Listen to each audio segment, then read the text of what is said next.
우리가 어린이 주일로 하나님 앞에 예배를 드립니다. 우리 서로 옆에 분, 앞뒤에 분들 인사하겠습니다. 환영합니다. 잘 오셨습니다. 가정에 있는 분들도 서로 인사했으면 좋겠습니다.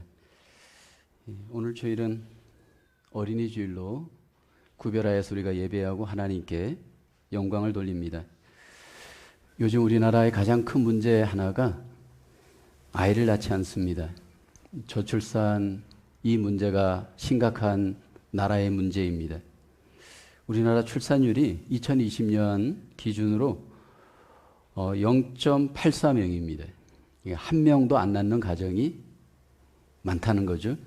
OECD 37개 국가 중에서 우리나라가 유일하게 0명대의 나라입니다. 작년은 코로나 바이러스의 여파가 있기 때문에 더 아이 출산율이 낮다라고 합니다. 왜 아기를 낳지 않는 것일까? 이렇게 이유를 물어보면 아이 낳는 것이 너무 힘들기 때문입니다. 아이 낳는 것도 힘들고 기르는 것이 너무 부담이 되기 때문입니다. 우리 교회 최근에 몇 년 사이에 아기를 많이 출산을 했습니다. 특별히 감사한 것은 작년 또 올해 코로나 기간 중에도 아이들이 건강하게 잘 출산한 것, 또 산모들이 건강한 것 감사를 드립니다. 이 교회에서 아이들을 보면서 여러분들도 기도하시겠지만 저도 기도합니다. 이 아이들이 잘 자라고 이 아이들이 나중에 커서 하나님 앞에 잘 쓰임 받는 아이들이 되기를 기도하고 있습니다. 아마 모든 부모들의 가장 큰 소망이 있다면 아이들을 잘 양육하는 것일 겁니다. 아이들을 잘 양육한다는 것은 과연 무엇일까요? 아이들이 공부를 잘하는 것, 아이들이 좋은 잡을 구하는 것, 물론 이것들도 부분적으로 해당이 되어질 수 있습니다.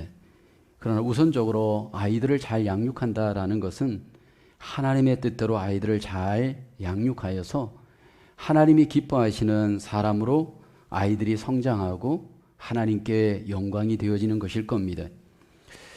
성경에서는 자녀를 하나님이 주인이다 말씀을 합니다. 오늘 성경 본문 시편 127편, 이 저자는 솔로몬입니다. 솔로몬은 많은 자녀를 두었던 아버지였습니다. 가정의 아버지였던 솔로몬이 하나님께서 이 자녀의 주인이신 것을 우리에게 고백합니다. 오늘 본문 시편 127편 3절에 보면 보라, 자식들은 여호와의 기업이요 태의 열매는 그의 상급이로다 말씀을 합니다. 자녀에 대한 정의를 보면 하나님의 기업이다 말씀을 하고 하나님의 상급이다 말씀을 합니다. 영어 성경에 보면 이제 유산으로 번역을 하고 있고 어떤 분들은 이 기업의 단어를 숙제라고 번역을 합니다. 자녀는 하나님이 주신 숙제입니다. 부모에게 가장 힘든 숙제가 있다면 바로 자녀의 숙제일 겁니다. 하나님이 내주신 이 자녀의 숙제 어떻게 풀어가야 할까? 아마 부모라면 그 안에 굉장한 고민이 있을 겁니다. 하나님께서 육신의 부모들에게 이 자녀를 이제 위탁하여 주셨고 위탁한 이 자녀를 하나님께서는 몬 부모이신 하나님의 뜻대로 이 아이들을 잘 양육하기를 하나님이 원하십니다. 그러니까 자녀를 키우는 대리 부모인 이 부모들이 이 아이들의 양육에 대한 하나님의 이 귀한 숙제를 하나님은 이 땅에서 우리가 감당할 수 있도록 하나님이 도우시고 인도하십니다. 오늘 본문 에베소서에서는 이 숙제를 어떻게 풀어가야 할지 그 숙제 푸는 법을 우리에게 말씀을 합니다. 에베소서 6장에 보면 비록 환경이 다르지만 또 시간이 다르지만 모든 세대 속에서 이제 자녀들을 하나님께서 어떻게 양육해야 하는지 하나님의 양육법을 말씀을 합니다. 첫째, 성경적인 자녀 양육법, 분노의 상처를 조심해야 합니다. 에베소서 6장 4절에 말씀을 합니다. 또 아비들아 너희 자녀를 노엽게 하지 말고 말씀을 합니다. 주목할 단어는 노엽게 하지 말고라는 단어입니다. 부모와 자녀의 관계가 분노의 관계가 되어질 수가 있습니다. 부모가 자녀를 화나게 할 수 있다라는 겁니다. 부모와 자녀의 관계가 이렇게 분노로서 상처의 관계가 되어진다면 어떤 문제가 있냐 하면 아무리 좋은 말도 아무리 좋은 가르침도 효과가 없습니다. 골로새서 3장 21절에 말씀하죠. 아비들아 너희 자녀를 노엽게 하지 말지니 왜 노엽게 하지 말아야 되느냐 하면 낙심할까 함이라 말씀을 합니다. 여기 분노의 결과 낙심의 문제가 발생을 합니다. 이 낙심이라고 하는 말은 마음의 힘을 잃어버리는 겁니다. 우리의 자녀들이 부모가 분노하게 될 때 마음의 에너지를 잃게 되어집니다. 마음의 용기를 잃어버리게 되어집니다. 그리스도인이 된다고 완벽한 부모가 되는 것이 아닙니다. 믿음이 있다고 우리의 부모들이 완전한 부모가 될 수가 없습니다. 왜냐하면 부모도 인간이고 부모 속에 죄성이 있기 때문입니다. 그래서 이 부모 속에 있는 이 치유받지 못한 이 죄성이 남아있게 되어지면 아이에게 잘못된 영향을 줄 수가 있습니다. 무엇이 아이들을 분노하게 만들까요? 우선적으로 부모들이 돌아봐야 할 것은 부모들의 미숙한 인격이 자녀들에게 상처가 되어질 수 있습니다. 아이들을 양육하고 훈련하려고 부모들의 의욕은 앞서지만 부모가 잘 훈련되어지지 않을 때 아이를 잘 훈련할 수 없습니다. 예수님은 소경이 소경을 인도하면 둘 다 구렁텅이에 빠진다 말씀을 하십니다. 믿음의 훈련이 안 된 부모가 아이들에게 믿음을 훈련할 수 없습니다. 정직하지 않는 부모가 아이들에게 정직을 훈련할 수 없습니다. 순종이 훈련 안 된 부모가 아이들에게 순종을 훈련할 수 없습니다. 부모라고 하는 일방적 권위가 아이들에게 교육의 효과를 내지 못합니다. 특별히 우리가 부모로서 아이를 양육할 때 우리 부모들이 해결받아야 될 것 하나가 있는데 그것은 바로 먼저 마음의 상처가 치유되어져야 합니다. 부모라고 해서 그 마음에 상처가 없을 수 없습니다. 부모들도 또 그 부모로부터 받은 상처가 내면에 있을 수 있습니다. 특별히 권위자로부터 그 받은 마음의 상처는 치유되지 않을 때 그것이 그 마음속에 화로 머물러 있습니다. 이 분노하는 마음이 그 안에 있는 이 미숙한 마음, 미숙한 인격은 반드시 그것이 관계로 나타납니다. 자녀와의 관계 속에서 부모가 미숙한 감정으로 아이를 대할 때 그 미숙한 분노의 감정이 자녀 속에 분명히 영향을 미칠 수가 있습니다. 특별히 우리 아이들이 정서적으로 부모와 함께 경험하다 보면 정서가 공유되게 됩니다. 그 감정적으로 부모가 미숙한 감정은 결국 자녀들에게 미숙한 감정으로 전달이 되어집니다. 인격적으로 부모들이 불완전하고 내면 속에 화가 많고 그로 인해서 상처를 쉽게 주는 부모일 경우에 그 아이에게 반드시 인격적으로 상처를 줄 수 있습니다. 특별히 아이들에게 상처가 되어지고 분노가 되어지는 것은 부모의 태도입니다. 이 부모의 태도가 아이들에게 엄청난 아픔과 상처가 되어질 수 있습니다. 부모들에게 몇 가지의 자녀와의 관계 속에 이미 우리는 결정된 태도가 나타납니다. 우선 나타나는 태도가 권위주의 태도입니다. 이 권위주의 태도는 부모가 일방적으로 자녀를 이끌어가는 태도입니다. 부모는 자녀를 지시하고 자녀는 무조건적으로 부모의 말에 따라야 하는 태도입니다. 이것은 부모의 만족이 우선적인 태도입니다. 이 경우에 아이들은 그 마음속에 분노가 일어납니다. 자신의 의견을 무시하고 부모 마음대로 아이들을 조종하려고 할 때 아이들은 그 내면 속에 부모에 대한 분노감이 앞섭니다. 왜 부모들이 일방적으로 아이들을 지시하려고 할까요? 부모들의 체면 때문에, 과시욕 때문에, 욕심 때문에 아이들에게 지시하고 조종하려 할 수 있습니다. 이럴 때 이런 아이들은 그 내면에 분노감이 많고 그 아이는 굉장히 고집스러운 아이가 되어질 가능성이 많습니다. 그리고 부모를 마음에서 거부할 수 있습니다. 많은 경우에 우리 한국의 부모들이 권위주의 태도를 갖고 아이들과 관계하면서 가정 속에 문제가 많은 것들을 경험하게 되어집니다. 두 번째로 문제되어지는 태도는 방임주의 태도입니다. 이 태도는 아이가 원하는 대로 부모가 끌려다니는 태도입니다. 최선을 다해서 아이가 원하는 대로 아이들의 조건을 해결해 주려고 합니다. 아이의 만족감을 우선순위에 두는 태도입니다. 권위주의에 대한 반대의 태도입니다. 그런데 절대로 아이들의 만족을 부모가 채워줄 수 없습니다. 아이들이 요구하는 대로 부모가 이게 채워주는 이 방임주의 태도는 아이들에게 결국은 분노감을 갖게 합니다. 왜냐하면 결국은 자기가 원하는 대로 100% 안 채워줄 때 부모에 대해서 안에서 감사를 모르고 자기의 어떤 삶에 대한 책임감도 없고 버릇 없는 아이가 되고 그리고 그 안에서 분노하는 삐뚤어진 삶을 살아갑니다. 하나님이 원하시는 부모의 태도는 무엇일까요? 하나님께서 우리에게 원하시는 그 태도는 언약 안에서 인격적인 태도입니다. 하나님께서 에덴 동산에 아담과 하와와 관계할 때 어떻게 하나님이 관계하셨는지 우리에게 좋은 본을 보여줍니다. 하나님께서 아담과 하와에게 관계할 때 언약의 말씀을 주시고 하나님의 100%의 책임을 다하신 뒤에 그 다음에 아담과 하와의 100%의 책임을 요구하는 상호 관계에 의한 인격적인 태도였습니다.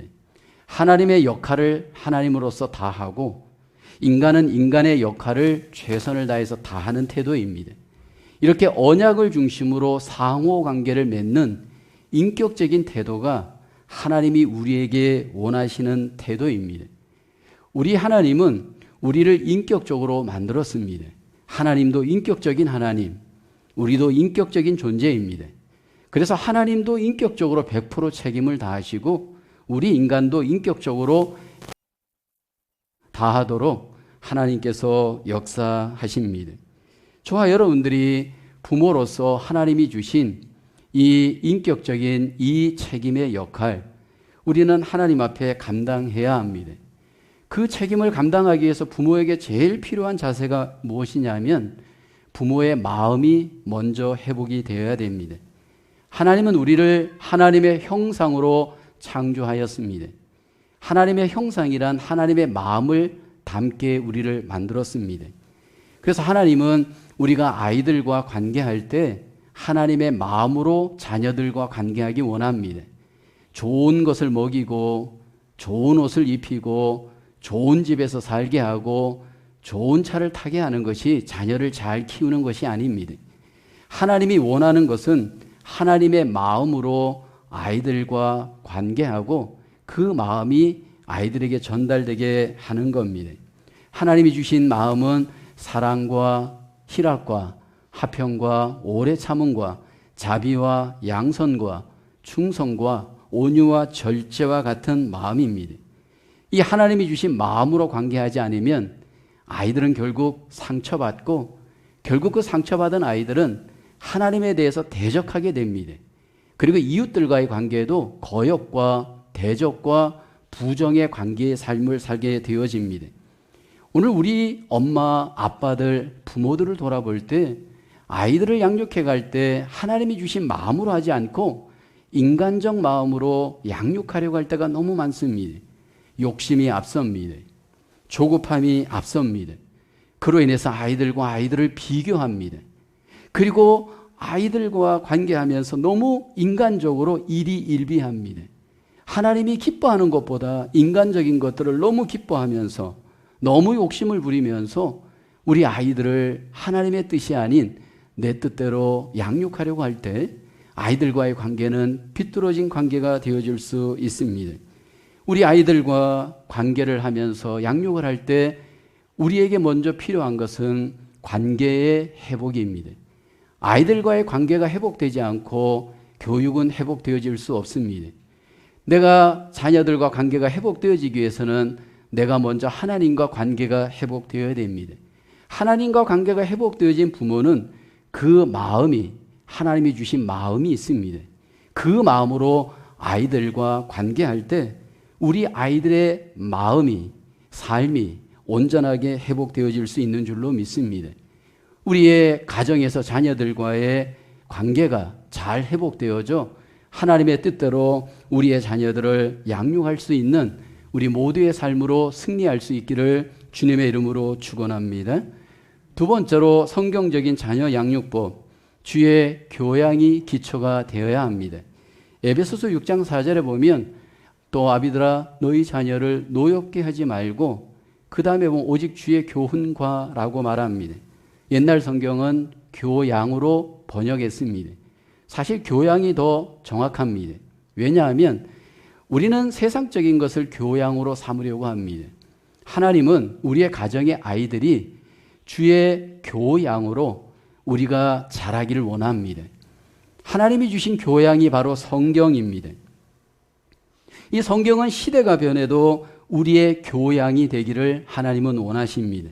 환경이 변해도 시간이 변해도 하나님의 말씀이 우리에게, 우리 특별히 자녀에게 이것이 교양이 되기를 하나님은 기대하십니다.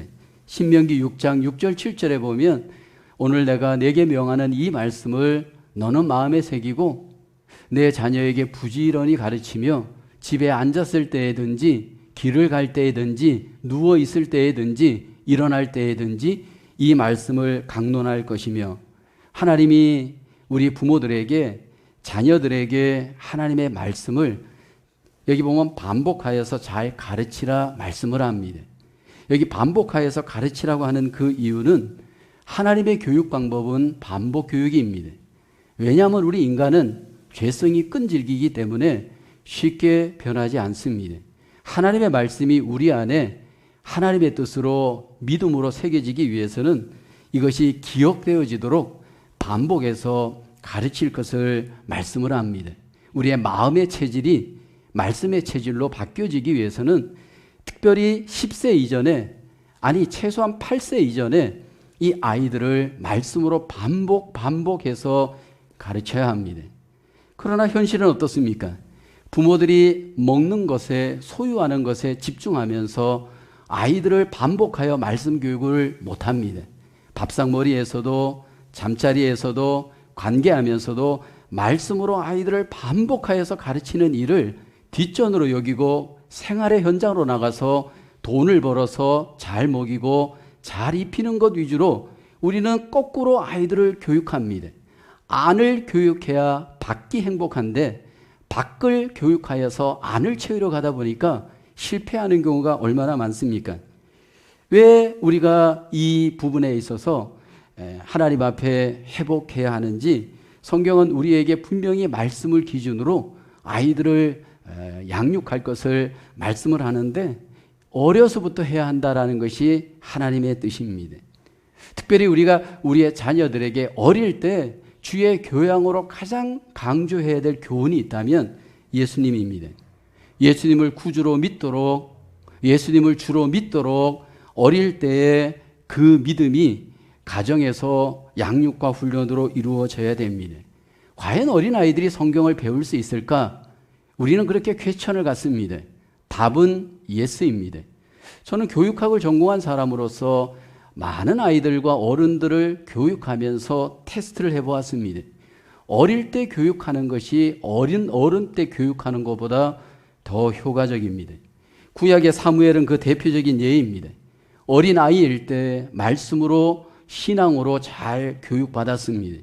부모들과 심지어는 분리하여서 엘리 제사장에게 가서 그는 구별된 교육을 받았습니다. 결국 그는 하나님의 귀한 일꾼으로 쓰임 받습니다. 디모데도 어려서부터 말씀으로 잘 양육받았습니다. 디모데후서 3장 15절에 보면 또 어려서부터 성경을 알았나니 성경은 능히 너로 하여금 그리스도 예수 안에 있는 믿음으로 말미암아 구원에 이르는 지혜가 있게 하였다. 디모데도 어려서부터 성경을 잘 교육받았다 말씀을 하고 있습니다.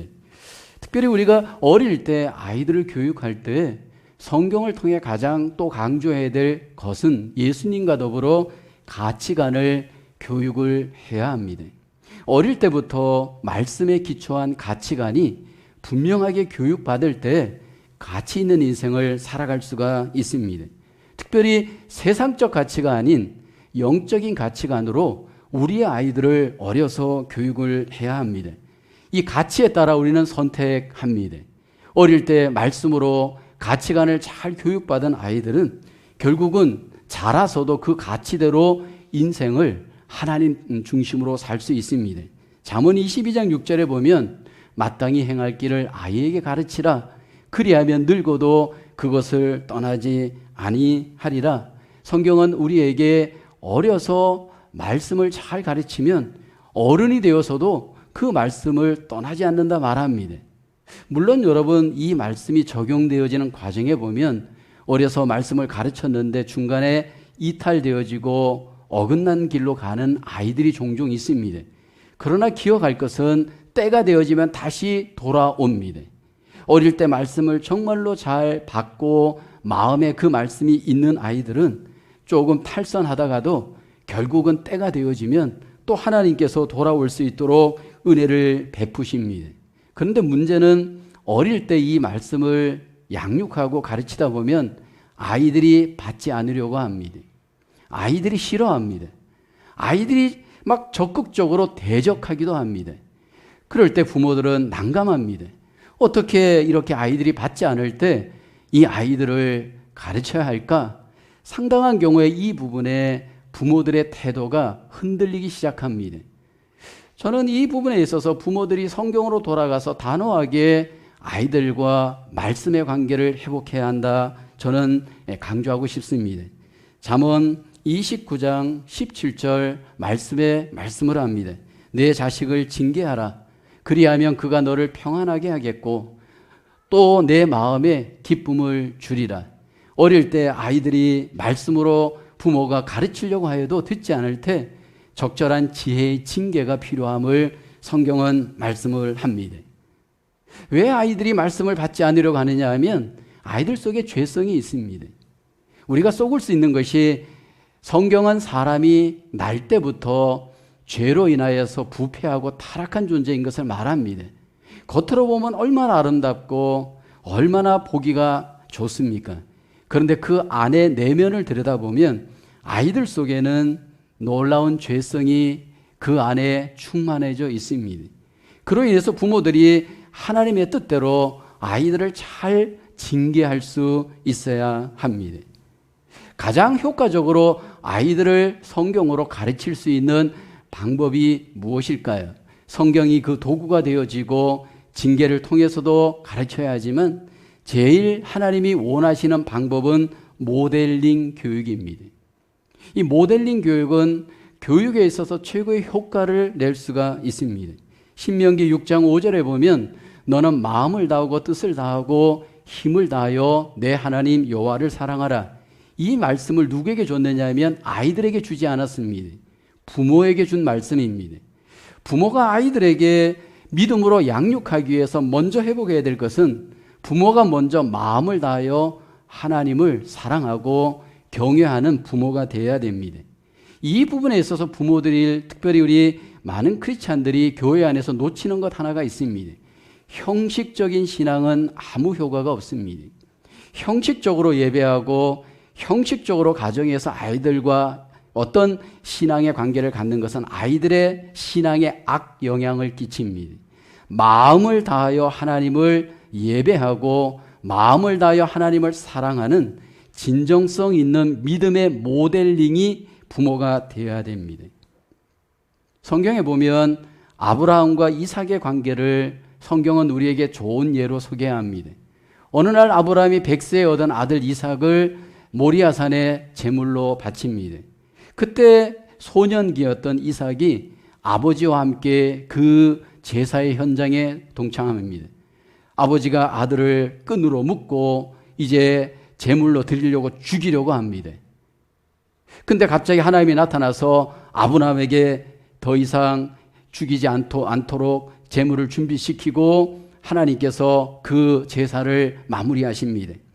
아버지가 하나님께 순종하고 아버지가 하나님을 경외하는 이 모델의 모습은 이삭의 삶에 엄청 영향을 줍니다. 성경에 이삭을 보게 되어지면 특별히 한 일이 없습니다. 성경에 이삭을 보면 보여지는 두잉을 잘한 것이 없습니다.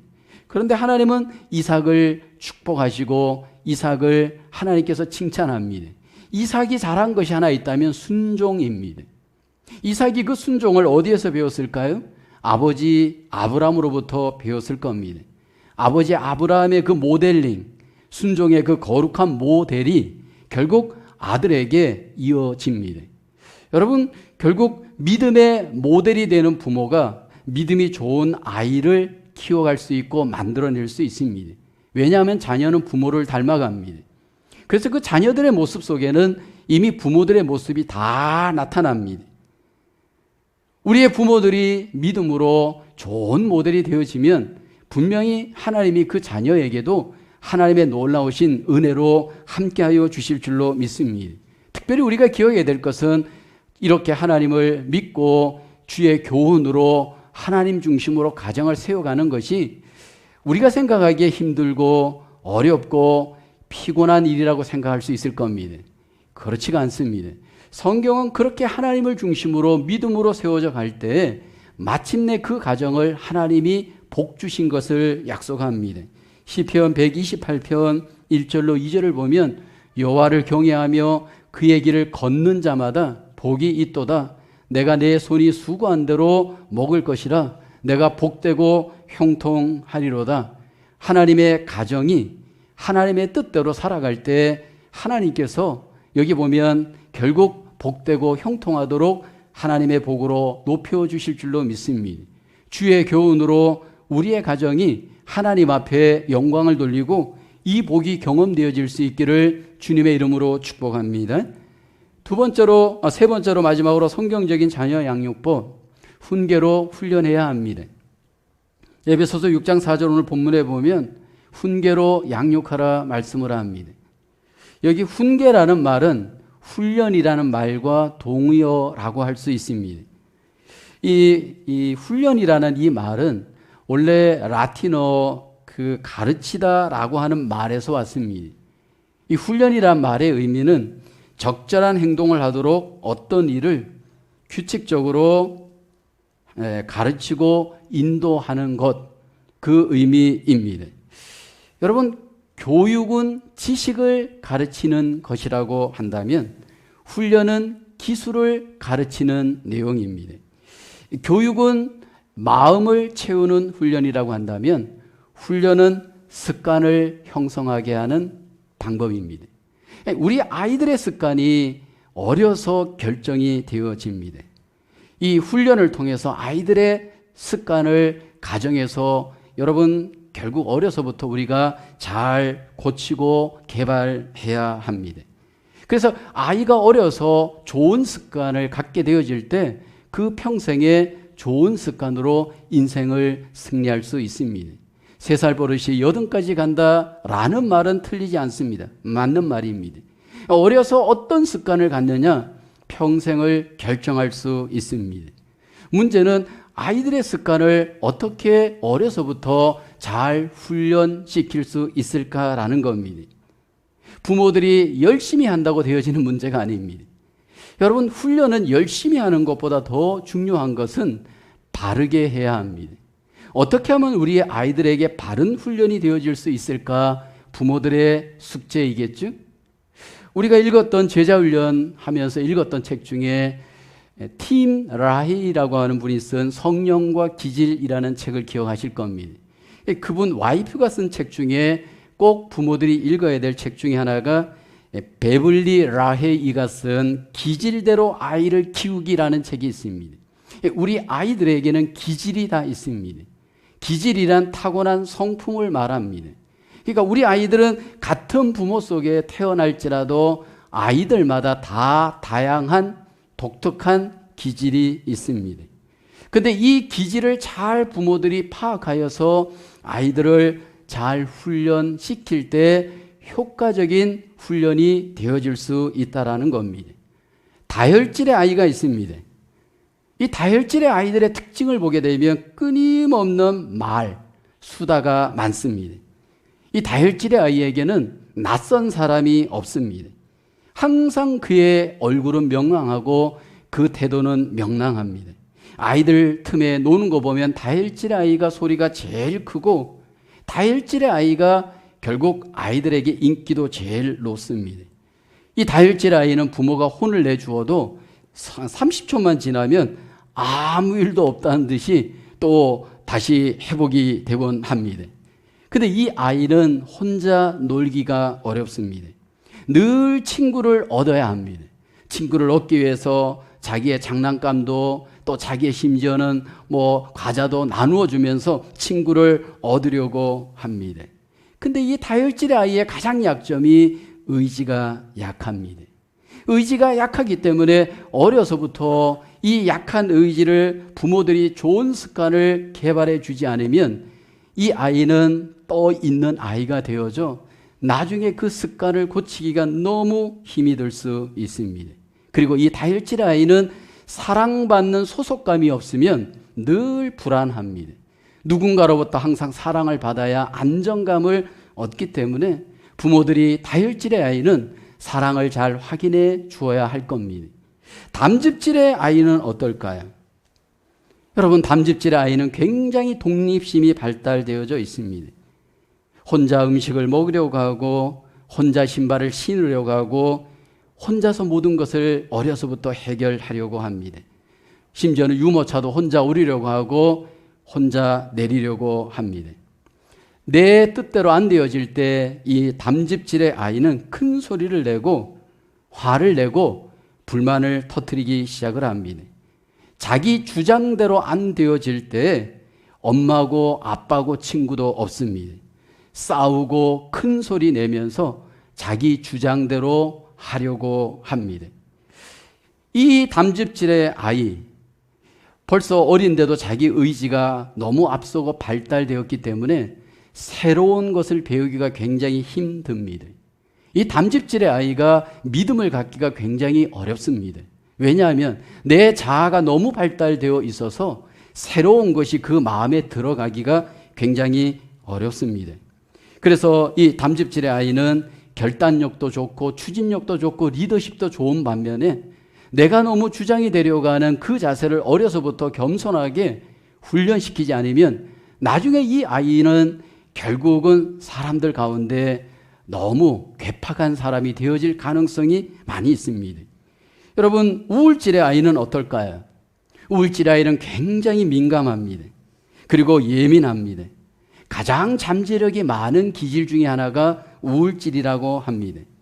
이 우울질의 아이는 혼자 있는 것 좋아하고 감성이 굉장히 풍성하고 내면적으로 굉장히 잠재력이 많은 사람입니다. 근데 그 안에 생각이 부정적입니다. 이 부정적인 생각을 많이 갖고 있기 때문에 어려서부터 부모들이 그 아이의 잠재력을 개발하려면, 성품을 개발하려면 그 부정적인 성격을 고쳐주어야 할 겁니다. 칭찬하면서 자극하면서 좋은 방향으로 그 안에 우울한 마음, 부정적인 마음을 여러분 어려서부터 습관을 바로잡아야 할 겁니다. 점액질의 아이는 어떨까요? 조용하고 태평하고 잠잠합니다. 이 점액질의 아이들을 보게 되어지면 조용한데 사고를 치고 있습니다. 이 점액질의 아기들을 키우는 부모들은 알 겁니다. 영아기 때, 유아기 때 이 점액질의 아이는 말도 느리고 행동도 느리고 모든 것들이 느리고 조용합니다. 밥 먹는 속도도 느립니다. 그래서 사람들의 눈에 잘 띄지가 않습니다. 그런데 이 점액질의 아이들의 특징이 뭐냐면 다른 사람과 나누는 것을 싫어합니다. 내 소유욕을 굉장히 집착하는 기질입니다. 남의 집에 놀러 가서도 남의 장난감을 몰래 주머니에 넣고 오기도 합니다. 그리고 이 아이는 굉장히 집중력이 부족합니다. 음식점에 가서도 밥을 먹기보다는 주변 구경하느라고 밥을 먹지 않을 정도입니다. 그런데 이 아이를 어떻게 어려서부터 양육할 수 있을까요? 자꾸 참여해서 책임감을 갖도록 부모들이 키워줘야 할 겁니다. 여러분, 우리 아이들의 기질은 독특하고 그 독특한 기질에 걸맞게 부모들이 적절한 지혜를 동원하여 잘 양육할 필요가 있는데 그 과정, 그 진행을 어떻게 해야 할까요? 부모들이 아이 때문에 얼마나 싸웁니까? 특별히 아이들의 교육 때문에 얼마나 다툽니까? 그 다툼의 가장 큰 이유가 뭐냐 하면 합의점이 없기 때문입니다. 부모가 방식이 다 다릅니다. 근데 아이로서는 이중 메시지에 얼마나 혼란이 있는지 모릅니다.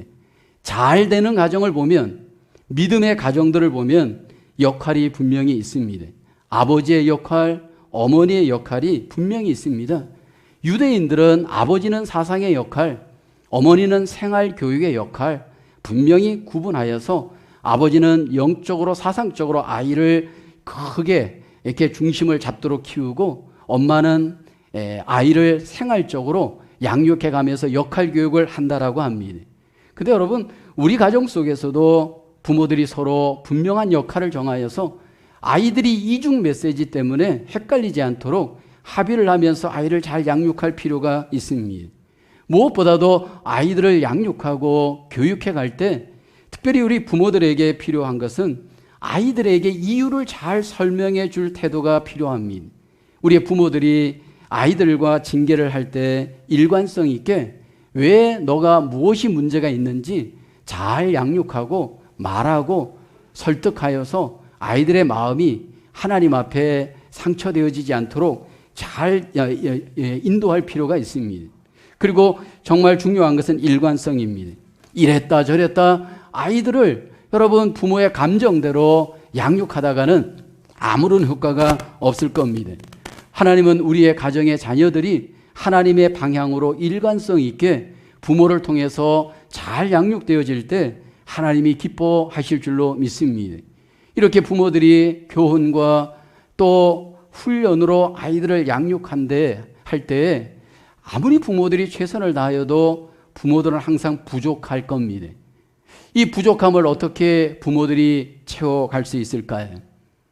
부모들이 최선을 다하면서도 그 부족한 아이들과의 관계를 어떻게 하면 해결할 수 있을까요? 기도입니다.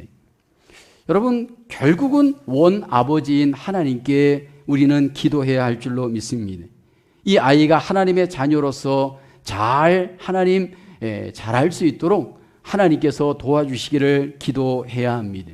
주의 교훈과 주의 훈련으로 우리가 최선을 다하여 우리의 책임을 다하고 또 하나님 앞에 맡기며 기도할 때 하나님이 우리의 자녀들을 기르시고 인도하시고 축복하실 줄로 믿습니다. 특별히 그리스도인들 가정 속의 자녀들이 성경의 요셉처럼 다니엘처럼 드보라처럼 에스더처럼 세상적으로 쓰임받는 영향력 있는 자녀가 되어지길 원합니다.